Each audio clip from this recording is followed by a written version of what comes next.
വെള്ളി നിലാത്തേരേറി പൊൻചിങ്ങം വന്നപ്പോൾ ആദ്യത്തെ പൂവിളിയിൽ അറിയാതുണർന്നു ഞാൻ.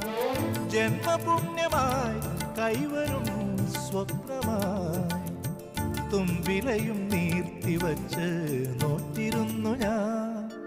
പാലാഴി തീരം കണ്ടു ഞാൻ, സ്നേഹത്തിനാഴം കണ്ടു ഞാൻ.